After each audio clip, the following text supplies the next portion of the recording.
Okay, my name is Mike Jackson. I'm going to be the moderator for this session, and this is the financing considerations for LNG. And thank you very much for coming to the coveted 4 o'clock time slot. We're going to try to impart some energy and enlightenment with you before the caffeine wears off and the bar opens. We're also kind of a laid-back group, so what we're going to do, instead of me reading the bios, they're quite long, what we're going to do is we're going to each say a few words about ourselves, and then we're going to go into a Q&A. And then if you do have any questions, there's cards around. Please write them on the cards, and they'll come up, and for the last 15 minutes, we'll take questions from the audience. So my name is Mike Jackson. I'm a managing director with Scotiabank in Calgary. My background is I spent 13 years in corporate banking in Halifax, Toronto, and then as head of the Calgary office, working on general corporate debt, some project financing, and acquisition financing. And for the past now 15 years, I've been in investment banking, looking after advisory services and financing requirements of some large oil and gas and pipeline companies, including a few that are interested in these projects like a TransCanada or a Progress.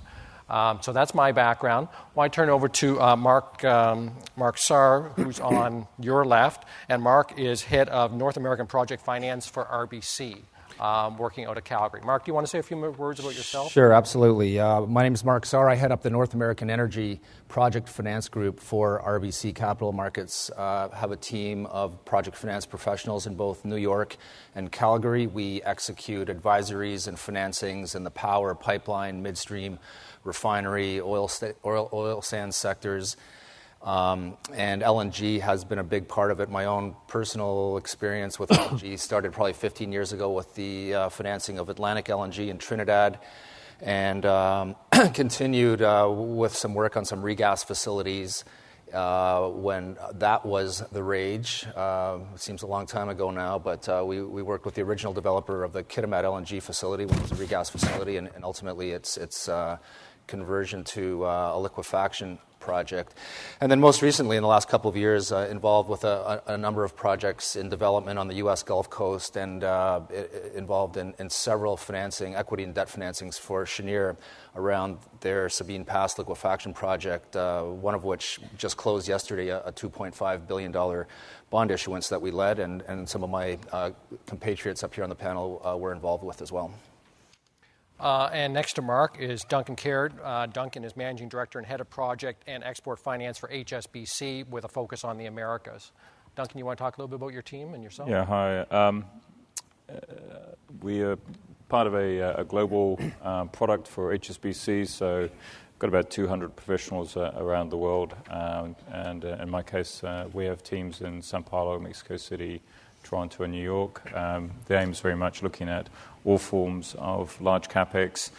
Oil and gas tends to occupy about 50% of the activity, naturally follows where the activity in large capex is.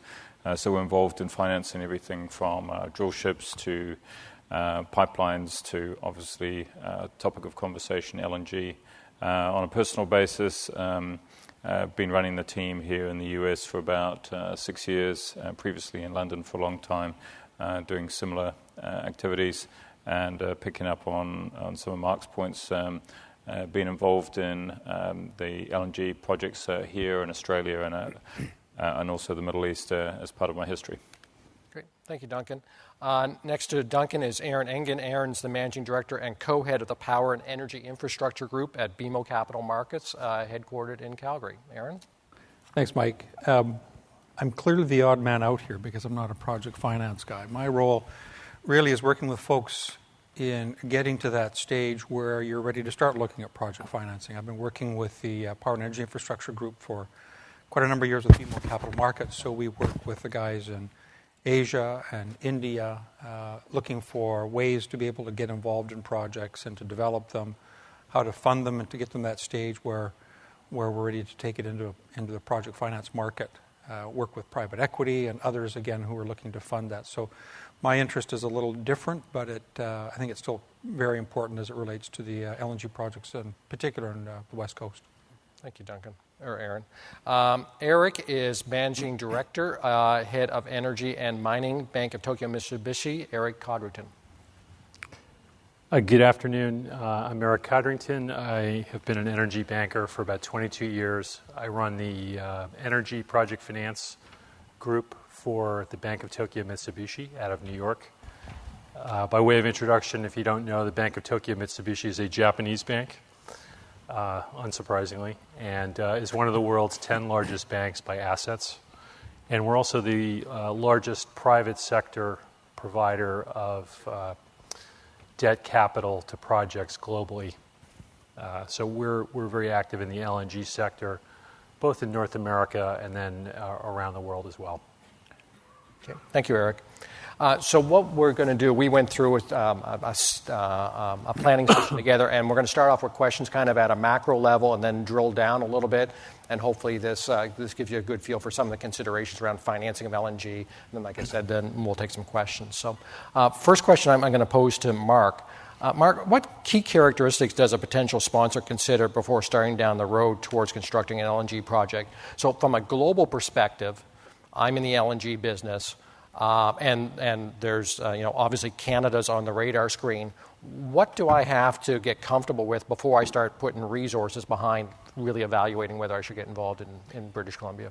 Sure, and I think the important context for that is it's been, I think, hammered pretty hard in some of the earlier panels today. The fellow from the Shell Consortium who said, no, the world does not need BC natural gas, and Greg Party from RBC with his stacks of delivered cost for LNG from different parts of the world, showing their relative competitiveness. At the end of the day, what is important is the risked delivered cost to market. And when I'm, you look at most of the developers of the West Coast Canada projects are producers, they're majors, they're super majors, and they have multiple opportunities for capital deployment, and where that where that capital relates to stranded gas reserves, multiple opportunities to invest in an LNG value chain. In the case of British Columbia, that value chain is substantial. You take for one train of LNG, which might be just under a BCF a day of gas. A lot of folks focus on the LNG plant, but the value chain is about $30 billion, and maybe $7 billion of that is the LNG plant. But upstream of that, we've got roughly $5 billion for the pipeline to connect to the grid. But fully, more than half of that $30 billion is the upstream development. So there's a lot of focus on the upstream. And at the end of the day, these majors are investing in this value chain to maximize the value of those upstream reserves. So what do you look for before embarking, putting your investment dollars as a major into a West Coast Canada project as opposed to somewhere else is really dependent on how that value chain stacks up against other parts of the world. For example, some of the key competition, I guess, for West Coast Canada is the ongoing development of the U.S. Gulf Coast projects, and that value chain is quite a bit different. The cost of gas is moderate, but I think enough people have enough comfort with the long-term prospects for shale gas that there's comfort that we have kind of a ceiling on the price of gas at Henry Hub. Pipeline infrastructure required for the U.S. Gulf Coast projects is negligible. Liquefaction tolls at $2.50 to $3 per MCF for brownfield projects is rock bottom for anywhere in the world. Add maybe $1 to that for the next round of greenfield projects. The offset to all of that, of course, is shipping a long distance to Asia, Panama Canal costs, risks. But on a risked basis, that is the low-hanging fruit. And that's, it's no surprise those are the projects that are getting financed and getting built first. At the other end of the spectrum, you look at competition for that West Coast Canadian LNG dollar in East Russia gas, in East Africa. Again, overall comes out to fairly similar stack of costs, but completely different components. The LNG liquefaction toll if you look at that element of it, is huge. You're building in remote areas, but the distance to market is quite short. And in some cases, the cost of gas, like in Russia, is extremely low. The development costs. So that's the competition. But I should say, let's not forget the word risked. So East Africa, East Russia, to the extent Russia's available to Western companies, there is a risking aspect that North American LNG will always have an advantage when it comes to political risks and other kinds of development risks. Okay. Great. Thank you, Mark. So, Duncan, as Mark touched on, they have to look at it on a global perspective and think, where's my best risk return? What is unique about British Columbia when they look at that, and how does those factors that make BC unique versus other jurisdictions impact the financeability or doability of the first project in British Columbia? Well, as previous panels have noted and Mark has noted, there is no first right position for British Columbia, and I think, let's put that to the side, and really the key of the conference is really to say, what can we do to help facilitate that, and what advice can we give the various stakeholders, whether it's private sector or indeed the government. Observations. British Columbia is very close. It saves about 5,000 miles compared to going from the Gulf, and if you compare that going to Korea or to Japan. The second observation is obviously the rule of law and the stability of the government, and it tends to be fairly calm in terms of its neighbours, and so there's going to be a lot of stability for the gas coming from here. But in terms of going to the key point, why should anyone develop here? I think it's going to come down to, at the end of the day, a pure total price to the end user. If the end user, let's say in Japan, is currently paying gas, which historic reasons called JCC, it's linked to the price of oil, and they can start trying to buy gas at maybe between the $10 and $13 range, that's going to be pretty interesting for them if BC can be one of the proponents on supplying that. So how do we then work back from that? Because what you're trying to do is be competitive, and if you're competitive, you need to then solve some of the areas that seem to be a little bit open for questions still. One is, what is the cost of production and what are the producers willing to sell? There is a debate as to whether the producers are going to be part of the consortium like Progress or Petronas, or they're going to be producers who are just selling to a consortium that's going to buy it and put it into a pipeline. If we then go into the pipeline is going to be relatively neutral. It's going to be the same price for everyone because it's going to have to come from the fields down to the LNG plant, and then you come to the LNG plant. How do you make sure that cost is manageable? Part of the questions later will come on to how we do that, and then we need to look at the shipping cost and the ability to get it over. And then finally, I think, who are the people who are going to buy this, and what's the choice they have? So if you're Japanese, Korean, Chinese, or indeed, as we've seen in recent weeks, the Indonesians are buying, and obviously we already know the Malaysians are going to be buying. The question is, they're going to do exactly what Mark's just said. If I get it for $11 from both a risky country and a non-risky country, I'm going to be happy to invest in BC. So the end result, I think, that's going to be really important is BC needs to facilitate that. So the first LNG plant, and there seem to be 3 front runners, perhaps 2 from today's conversation you can see in a better position. If those companies can continue to mobilize the capital and the resources, and they have the offtakes already in place, and they have the supply chain in place, and pipelines like TransCanada are going to be there, then it looks to me that you're going to have a final investment decision pretty quickly. And then that tends to look like one of the consortia that we've seen. We still don't know the costs. Some of the numbers are very large, numbers of 70 billion from an end-to-end perspective. And then you need to look at that 70 billion and say, what does that mean once I've got my production up and running, and I measure it on a comparison, say, with Henry Hub or any of the other solutions. long-winded way, I think, just to go around all of the things that you need to think about, really piggybacking on what the guy said this morning.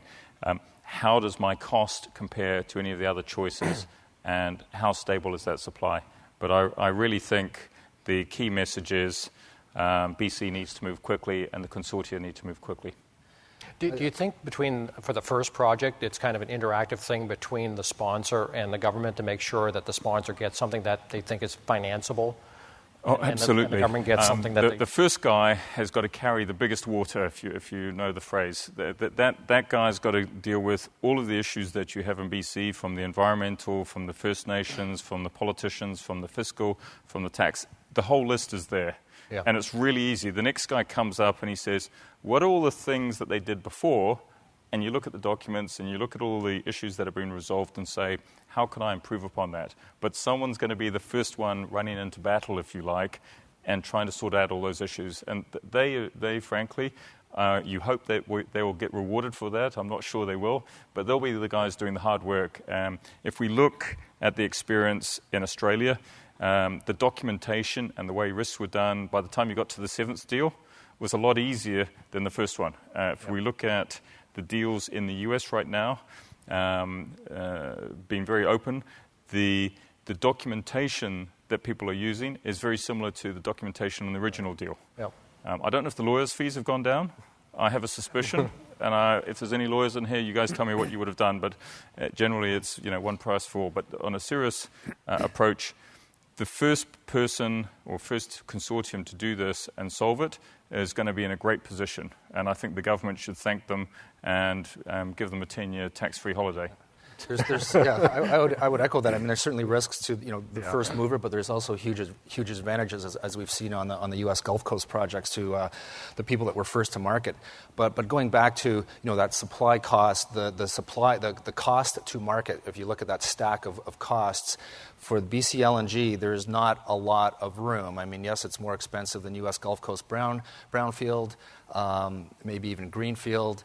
But it's not that much inside some of the other competing sources from that may come on from East Africa. And so this risking aspect is important. I think the BC LNG projects have to represent themselves as largely de-risked relative to other places. And again, when I think about the perception of sponsors and risk, the solutions, people in this room are the ones to come up with the solutions, because they're all made-in-home issues: fiscal regime, NGOs, First Nations.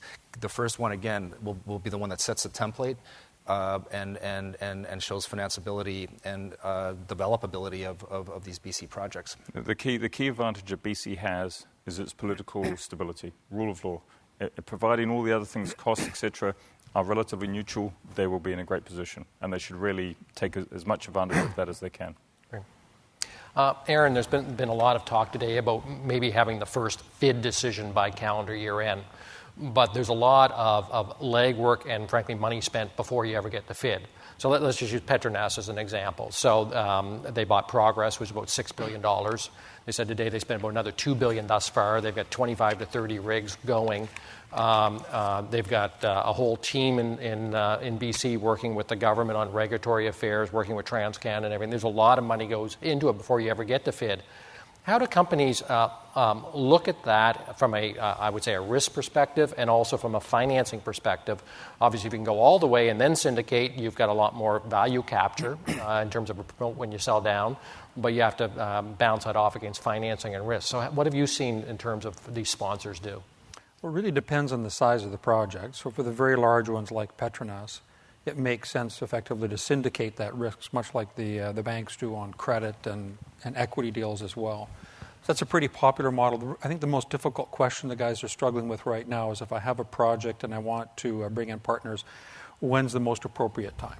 I don't get a lot of value if I have an early stage project, and I get a lot of value later on in the process, as you say, Mike. But the challenge is I have to put a lot of capital to that. If guys have the balance sheet to be able to do it, they'll often do much of the legwork themselves to begin with, and then begin syndication afterwards. We've talked with private equity guys who are interested in putting capital into smaller projects, particularly in Western Canada. And even as Mark would see, we've seen some very large private equity stepping up at Sabine Pass and other projects and Freeport in the U.S. where they're prepared to do that kind of thing. So there's a number of different strategies. It's really custom fit for each project. But the tendency has been to syndicate the risk out, bring in partners. Where guys have upstream assets, it's often syndicating out to people and not just taking ownership interest in the facilities themselves and the pipeline and the port, but also to take an interest in the upstream assets. As we've heard here already, some of the biggest costs associated with the project are the upstream costs, and having a partner working with you that will help foot the bill for the upstream costs as well as the development costs seems to be the most popular model.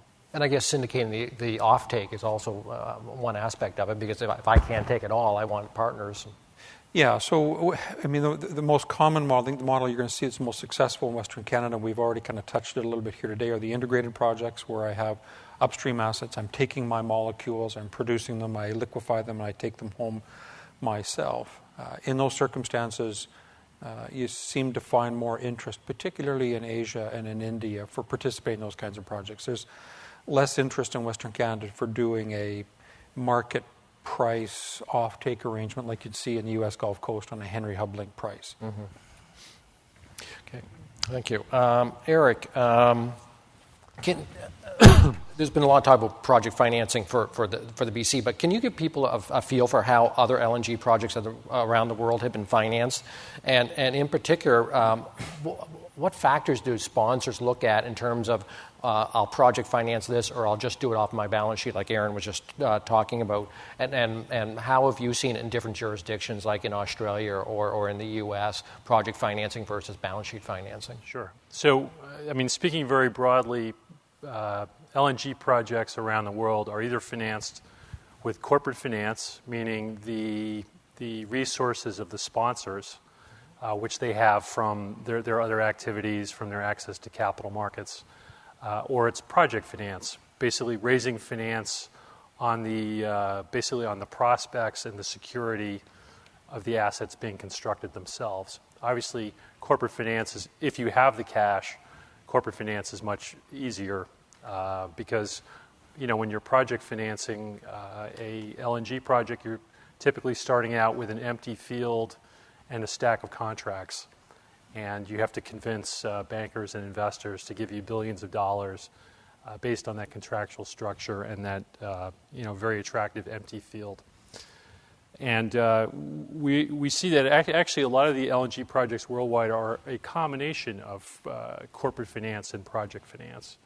So, for instance, it's very common for the upstream portion of projects, for the gas production, to be financed on a corporate basis. It's more of a core asset for E&P companies and large oil and gas companies, whereas they feel less attached to the pipelines or the liquefaction plants, which are more readily project finance.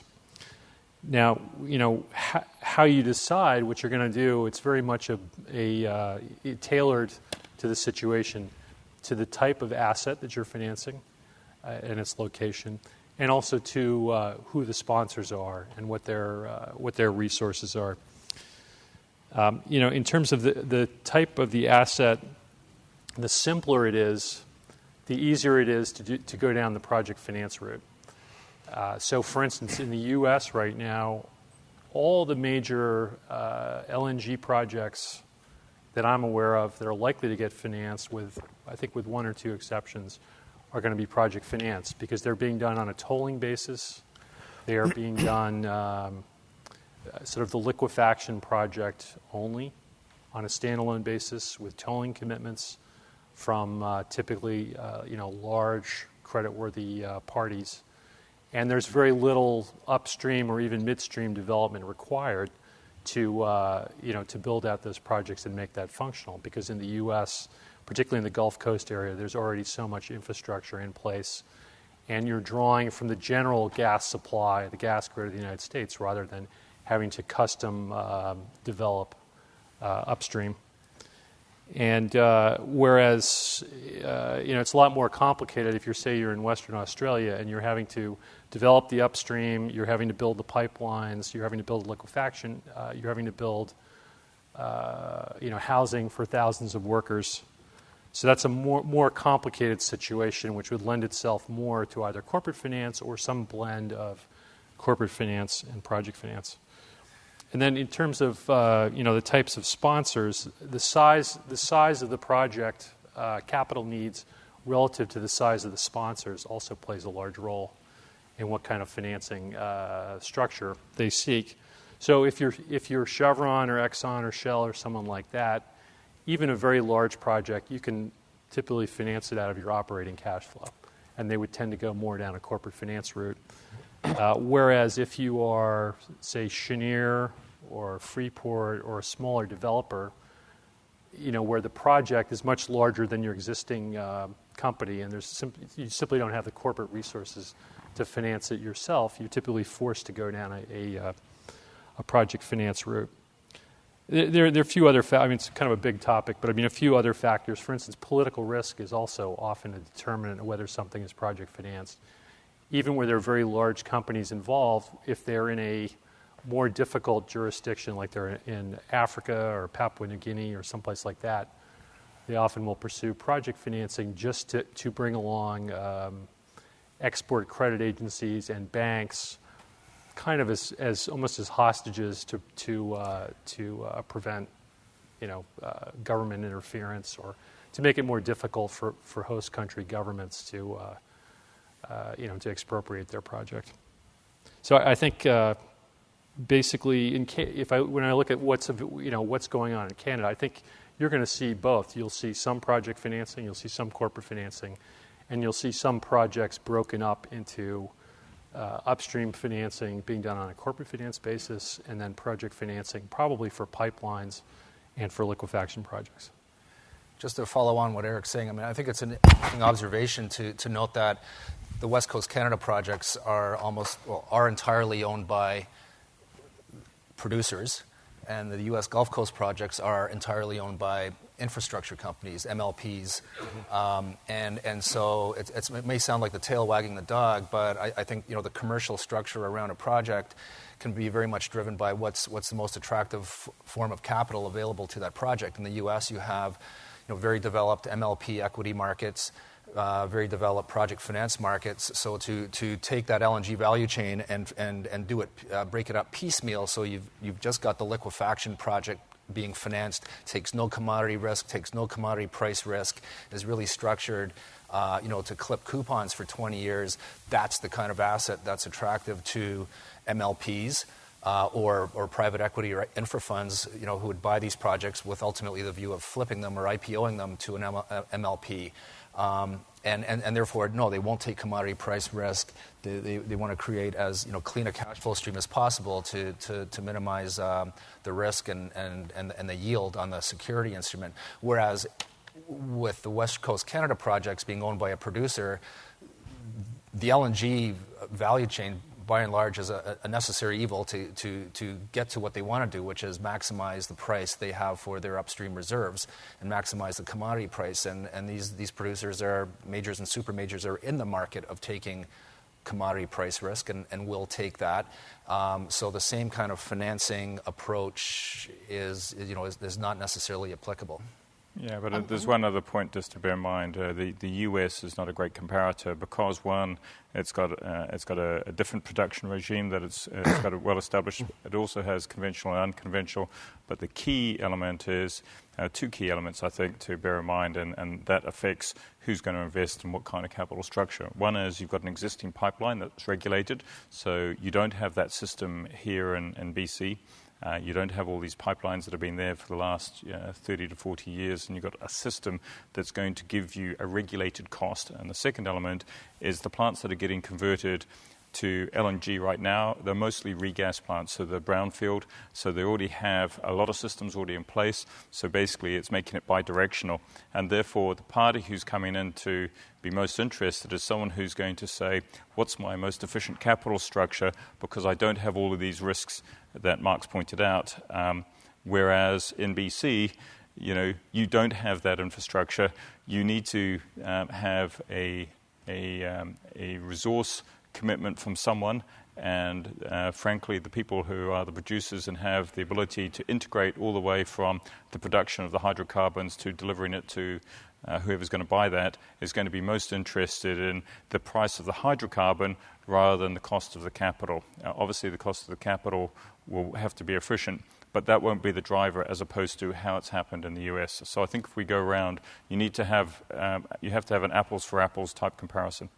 Well, let's follow on that thought. I mean, what is the strategic asset? So it's apparent in the projects that have gone down the road, let's say the Shell-led one and the Petronas one, they definitely want to own the molecules in the ground, and they definitely want to own the molecules delivered to the Asian market. They don't necessarily want to own the pipeline. They want the pipeline. They want ships.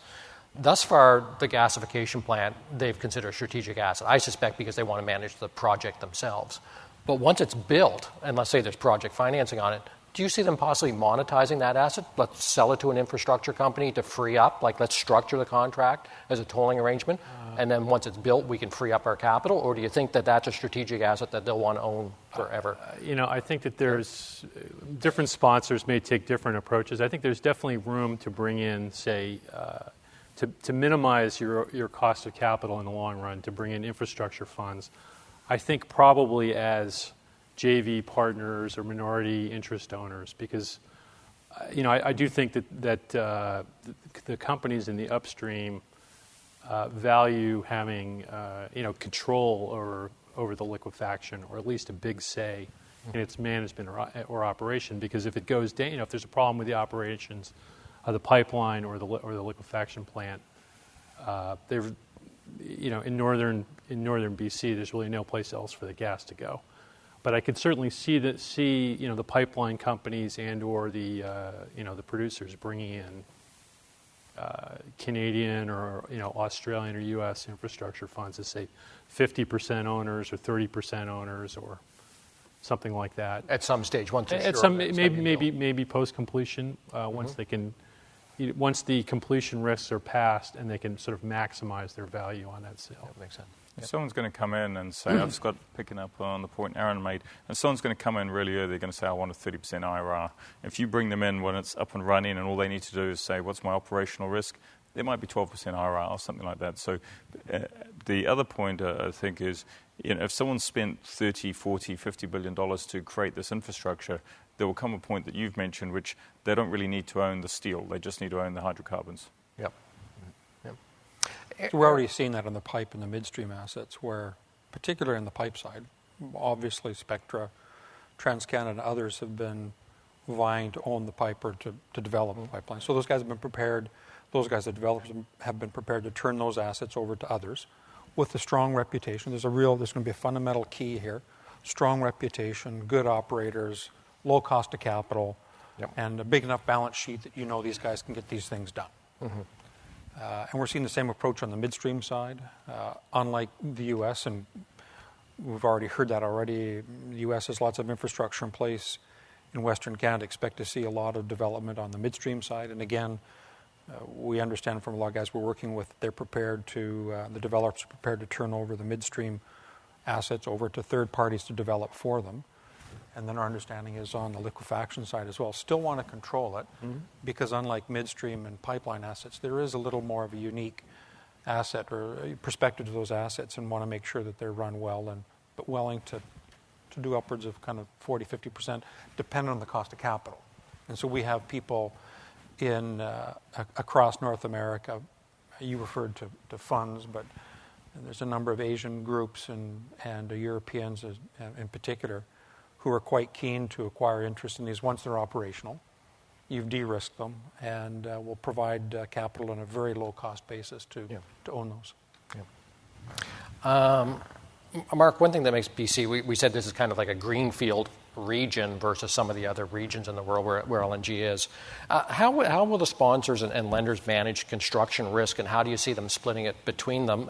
And same question, how do they manage kind of force majeure type things like regulatory and tax changes, national disasters, civil or labor unrest, those sort of things? But start off with construction risk, because it strikes most people here. You're going into a totally new area.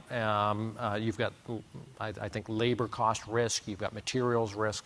How will that be split between potential project lenders and the sponsors? Yeah, I mean, one of the tenets is of project development is allocate risks to those parties best able to price them and wear them.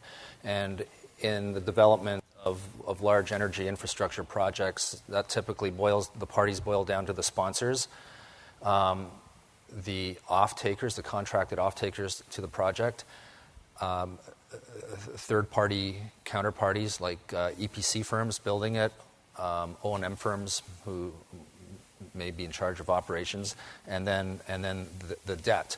And so there's different models for how those risks are shared depending on what's available. Again, I would caution, the U.S. Gulf Coast model is not necessarily going to be a model for West Coast Canada, and for a few reasons.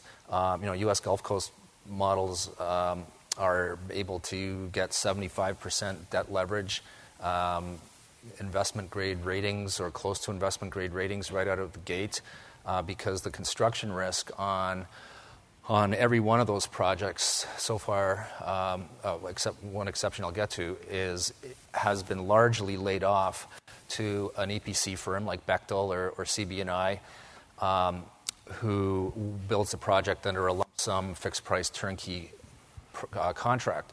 Those contracts are available in parts of the world where those EPCs can have a line of sight to labor costs, productivity, procurement issues.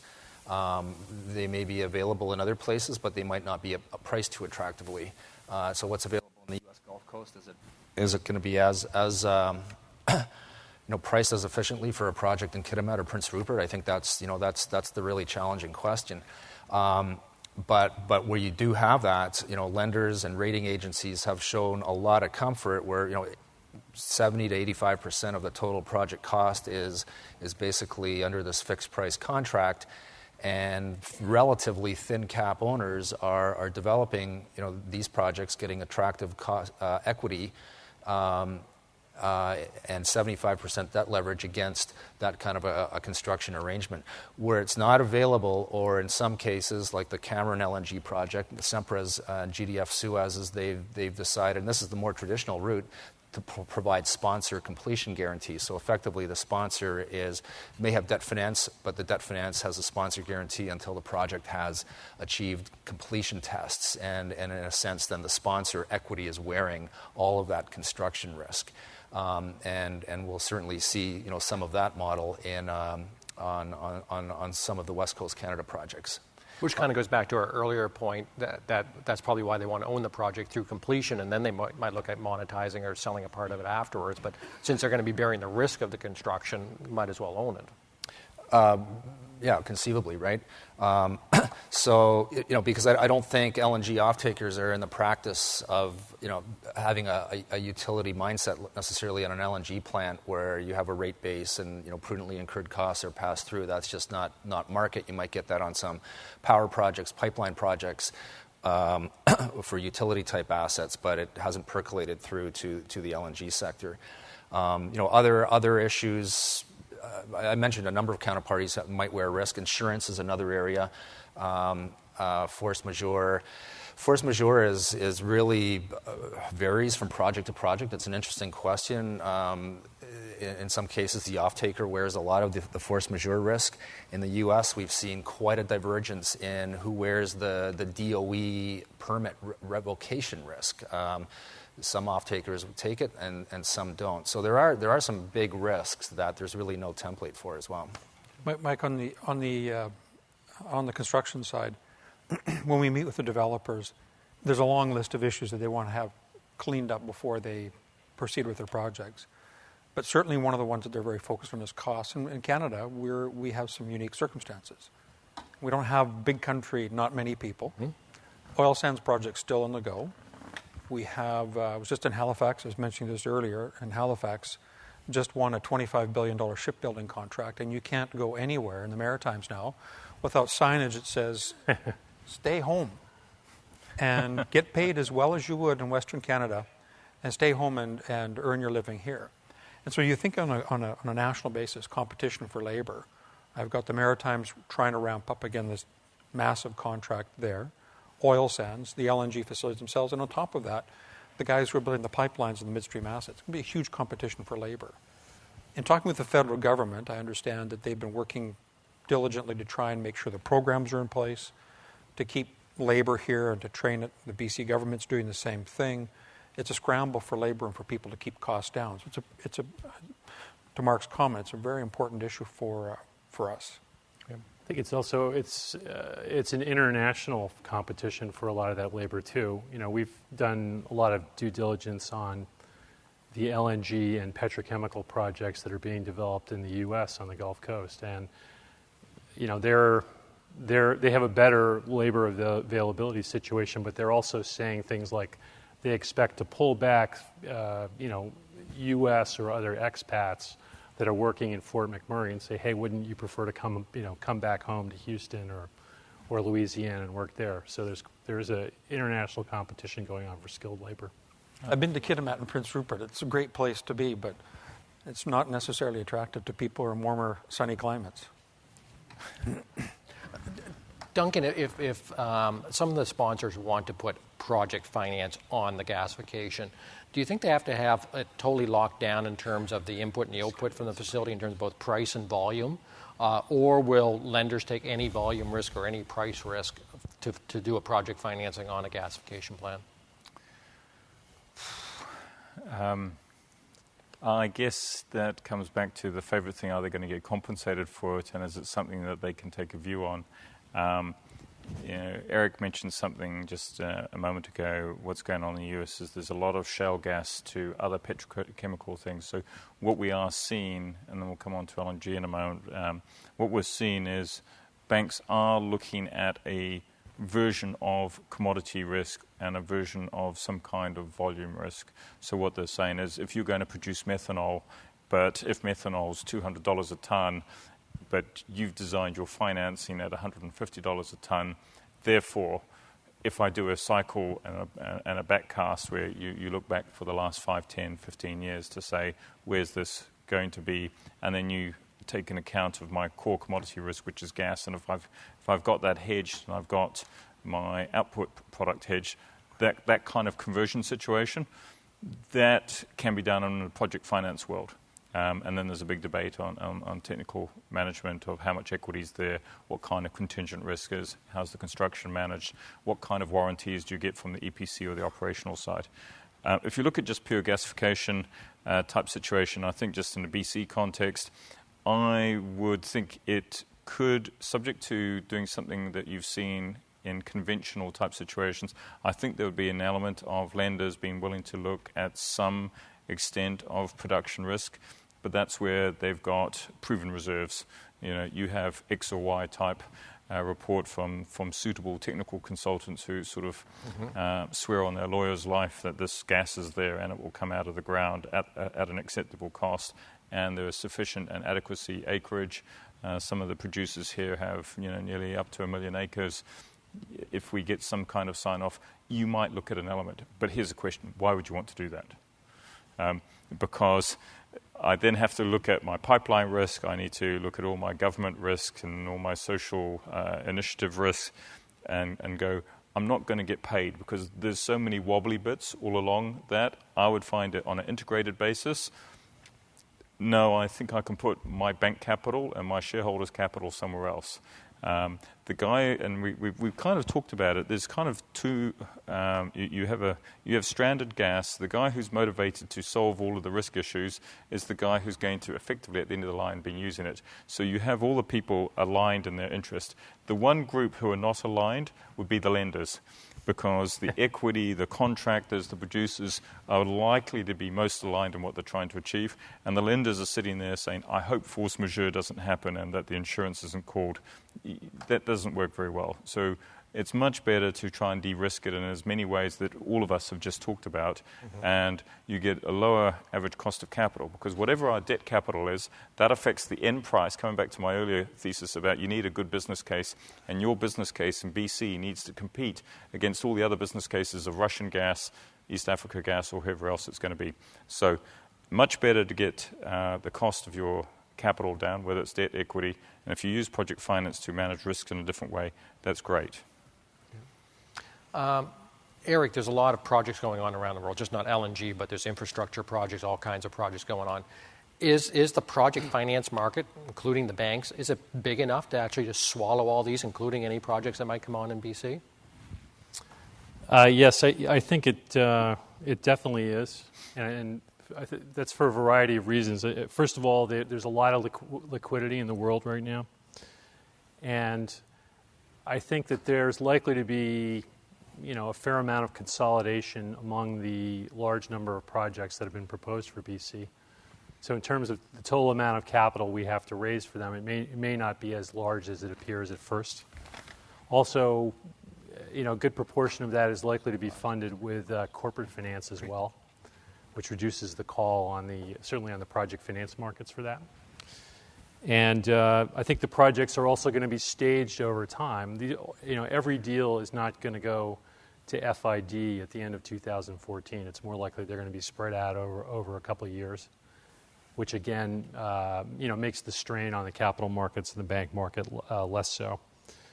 And then finally, there are a variety of sources that projects can go to. We mentioned corporate finance. Commercial banks, I think, will probably be the largest source of funding because they're flexible. They can be drawn down during a 3 or 4 or 5 year construction period, and then they can be prepaid without penalty. But for instance, if you're selling gas to Korea or Japan, there's very attractive financing available from government agencies from those countries that can provide a lot of liquidity. And then, ultimately, I think more for projects post-completion, there's the debt capital markets, which has a huge capacity for stable, contracted oil and gas type assets. So there are plenty of sources, even given everything that's going on around the world. I don't think it's going to be an issue of capacity. Yeah, I mean, that's for a bankable project. So for a project that otherwise, unbankable, which ones are you looking right at? there? Well, there's a way that developers have of calming frothy markets, and that's by bringing unbankable projects. Yeah, so I mean, just a project where, speaking particularly to BC, where the sponsors have figured out how to manage the completion risk, and where they have long-term, contractual offtake, for their product. Aaron, thus far there's 2 slightly different ways of looking at the upstream. So Petronas bought Progress, got a huge resource, and anyone who came into their joint venture got the offtake, but they also bought into that resource. So you can track the molecules right through.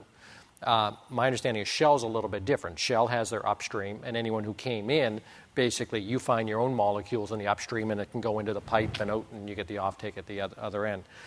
How important do you think it is for parties to actually own the resource, the upstream, versus just buying off? It's a liquid hub. NIT or ACO is fairly liquid hub. I could just buy it versus owning the reserves in the ground. So how important is it from I'll call it a producer perspective, to look through and see the upstream versus just buying in the market? And how important do you think it is from a lender's perspective, if you're doing something like a project finance, to not only know this is a reputable company, they can get the molecules, but also I want to know where those molecules are coming from and that you already own them? So an integrated project versus at-market purchases, it's really a matter of personal corporate preference. Most of the people we work with are keener to own their own molecules in Western Canada than they are to do market purchases. The U.S. Gulf Coast is quite different.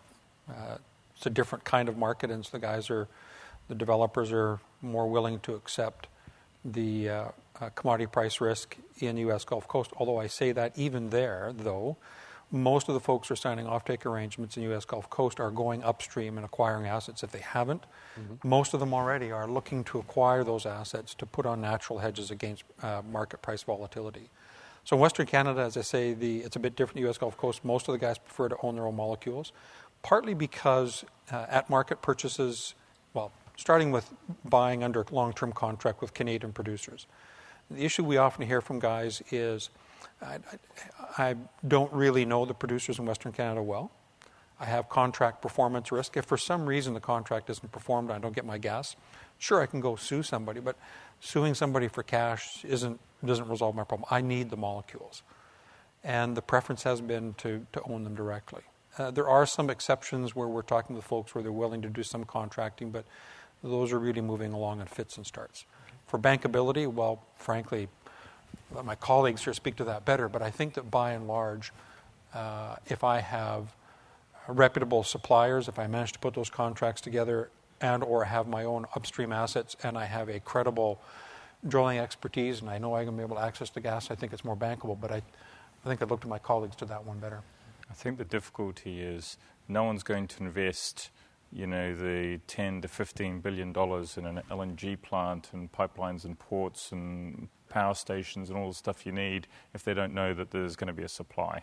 And then, of course, no one's going to do that unless they know there's an offtake. And picking up on Aaron's point, if you are co-gas in Korea, you're not really driven by the price. If you don't have the gas, you have a problem. Yeah. And suing someone in British Columbia, even though the rule of law is great here and you have some fun in the courts in 2 or 3 years' time, it's not helping you. It doesn't help that the lights are off in Seoul. It's a problem. In your co-gas. That's right. Yeah. I think for West Coast Canada, for the U.S. Gulf Coast projects, lenders are pretty comfortable that there's going to be, gas at the plant gate for the next 20 years because you're sitting on a 30 BCF a day regional production market, and it's a very liquid fungible commodity. Still, lenders in the deals that have been done have certainly looked at the infrastructure to ensure that, notwithstanding take-or-pay obligations, that there's still physical viability to getting electricity to the plant or gas to the gate. On the other hand, you look at stranded gas LNG projects in the rest of the world, and the other end of the spectrum is you've got dedicated reserves for that project, and that's got to be, those reserves and those reserves only are the only thing that ever is going to feed that LNG project. So that's identified up front. I think with what West Coast Canada projects, there's not going to be the kind of like reserves dedication from day one, but certainly, scrutiny as to where the molecules are going to come from and how deep are the pockets of the folks that are responsible for getting them there. Great. The questions on that line, and I'll just pick up on Mark, aren't that dissimilar. I mean, you want to know that the guys who are doing these projects know what they're doing on the drilling side. And the level, I'm always surprised. We sit down and meet with fixed income guys and talk about this, what's going on the West Coast. And the level of knowledge, and you guys would see this even more than I do, the level of knowledge and details. Like when they talk about risk on these projects, show me I have a capable upstream, either I can do it myself or an access to it. Show me I have a very strong EPC contractor. And not only does it have to be a strong EPC contractor, but show me I've got not the B team or the C team or the D team. Show me that I got guys who really know what they're doing. Yep. And that's amplified in Western Canada as well. Absolutely. Yeah, I agree. A couple questions from the audience. This is an excellent question, and I'm going to pose it first to Mark and then open it up to others to supplement or correct. Do you see First Nations partnerships, particularly equity partnerships, affecting project financing? Let me put that 2 ways. So there is going to be involvement by First Nations in a lot of aspects of the projects, including there might be an economic interest in the pipe. There could be an economic interest in the gasification. What does that do if you're project financing in terms of that First Nation may not have the resources to equity fund their percentage? Also turn it around is what financing might be available for First Nations for, say, a service company or something who wants to participate in a project. But first of all, from a project financing standpoint, if it's X% owned by First Nations, how do you deal with that? Yeah, and there's been some templates for that. I mean, the short answer is no. It should not have an effect if that's the deal that the developer of the projects and the relevant First Nation bands come up with, what is equity, as opposed to or as a complement to traditional benefits agreements. That was the situation with Mackenzie Valley pipeline. There would have been substantial First Nations equity, and there was a financing structure to backstop that. That's the case currently in Ontario with the FIT program for renewable energy. A lot of solar projects are being done with 10% First Nations equity. The key is, what's behind that? How do the First Nations get their financing to make their equity investment? But in terms of governance, any risks around it, it's from a lender's perspective, if it's structured properly, won't be an issue. And last question for Eric. Eric, assuming that you have a bankable project, Okay. And you've got all those other risk boxes checked, what percentage leverage do you think you could get it by debt on the pipe or the gasification? Well, I mean, it's going to depend. Within the spectrum of there are within bankable. There's probably a spectrum of different risks. So if your project is, it's a pure tolling agreement deal on a liquefaction plant with a parent completion guarantee, I mean, we've seen leverage of around 75% for assets like that.